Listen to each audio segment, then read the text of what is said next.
Okay,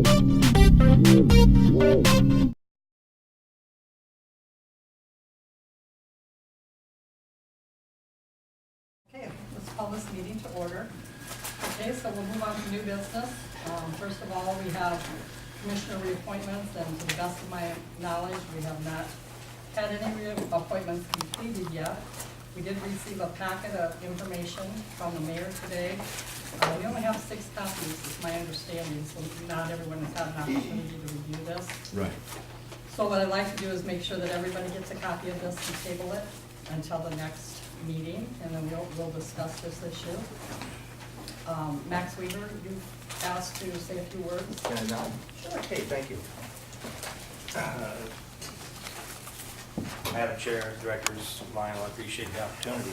I'm also here in response to the memo that we received yesterday from Mayor Bookmeyer.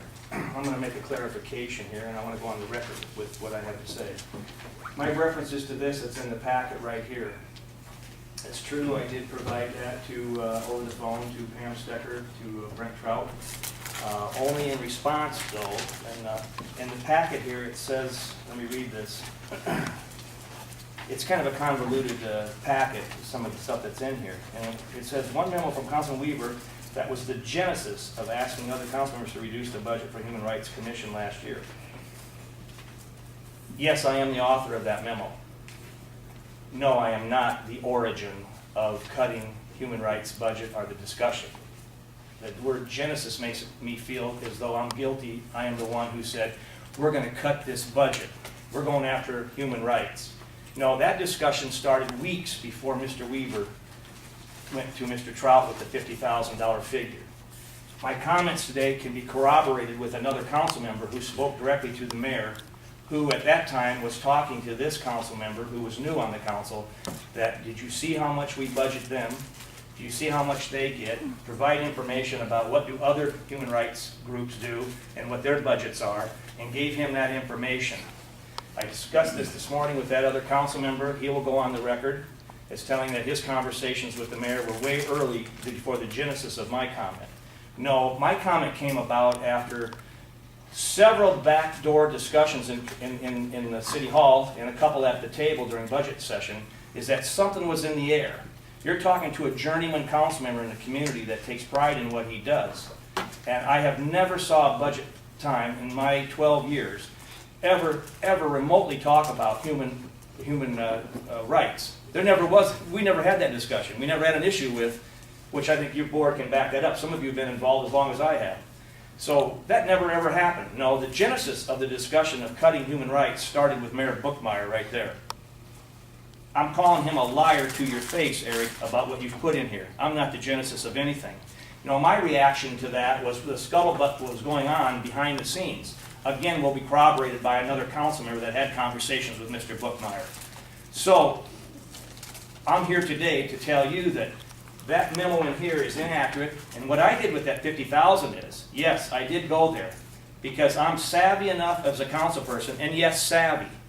If you can't be savvy and think outside the box and understand the political maneuverings that goes on in this country, that's what makes the democracy great. That's why we have thousands of lobbyists every day in the capital of Des Moines and in Washington, working over our small government. That's the freedom that we have and enjoy. You can stand up and say, Dean Gentz can go before the Senate in the state of Iowa and say what is on his mind. No, what I did was, I did this to root out what's going on. Again, in my 12 years, never did we discuss any budget issues with Lionel's office, his help, or the board in making cuts until Mr. Bookmeyer was elected mayor. That's the first year that happened. So I had to get to the bottom of it. So what I did was, I made a carte blanche statement to over the phone, said, let's lop $50,000 off your $239,000 budget. Let's see who votes for that. I believe that vote came to us. I voted no. I believe there was a motion made by 2 other council members to do that. I voted no, which just shook their world. Shook their world upside down because they thought they had me in the bag. No. I had to find out, what are we doing here? So what did I do? I went right to Lionel Foster, the director, right there after I made the $50,000 comment to Brent Trout. I was in his office, I believe, on the following Monday. I said, Lionel, if we cut $50,000 from your budget, what will that do to you? Lionel just says, well, I'd have to think about that. It would put a chink in our whole, I don't know. I don't know if we could continue, if it would mean layoffs. Am I correct, Lionel? That's correct. That's right. I went to him way before it came before the council. I was straight up with him, honestly straight up with him. It was on the fly, I believe, late in the week. Everybody was kind of gone, so I connected with him before any action was taken to let him know what I was doing and that I was not going to vote for it.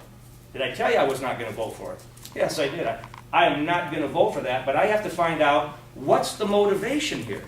Because I've never again, going back 12 years, have seen anybody go up against the human rights in the job that they do. This is an outfit that deals with the downtrodden, the poor, the abused, and people who have issues. And I'm not in favor of moving windshield time to Des Moines because they know full well that many people won't follow up on that. 2 or 3 trips to Des Moines breaks the bank. So I was very sensitive. I had to find out what was going on. These are new people, a new mayor, new council members. Where are they at? Who's starting this? Where's it going? Now there's some other stuff that will be, I'm sure there's minutes to meetings, budget meetings that have its own stories. But this is my explanation to you about why this wound up in there. Mr. Weaver is not the genesis of anything other than rooting out what's going on. And again, I want to go on the record. I'm calling you a liar to your face, Mayor Bookmeyer, when you put that in there. You started the process with another council member by furnishing him with information, what other human rights were doing in the state of Iowa, and giving him your 2 cents worth about what needed to be done with this group. And he'll corroborate that. Now, one could assume from that there could have been a campaign promise there.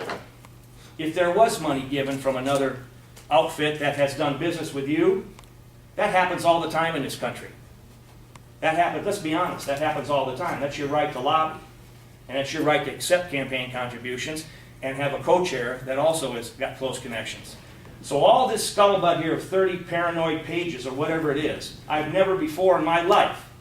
Most people, this is typical, most people on the city council get a memo, consume it, follow up on it, and recycle it. You can go back and talk to 30 different elected officials and they'll tell you that's the process. Who keeps all this stuff? This is ravaged with a certain amount of paranoia and get-evenness. And I am not going to become a victim of this dossier by telling the world that I'm the genesis of wanting to tear apart. I'm taking that word genesis literally, that I am the one, the origin, that wanted to do harm to the human rights. That is absolutely not true. And you stand corrected, my friend. Thank you. Okay. Well, there's a lot of information here to review. Apparently you have the opportunity to review this, Max. We have not, so Right. and we're not going to take meeting time to do that. So if all No, of you I understand that. please take the time to review this data, and then we will discuss it at the next meeting. I want to thank you for your time, Madam Thank Chair, you. and keep up the good work, everybody. Thank you. But we are a working board, so we're not a board that just meets once a month. And then you go away and come back next month and talk about issues. We are a working board, so you volunteer to actually hear cases. And it takes some time to get up to speed with doing that, so you wouldn't be out on your own, but certainly there's training opportunities and just constantly coming to the meetings, being an active member of the meetings so that you can keep up to date with what's going on.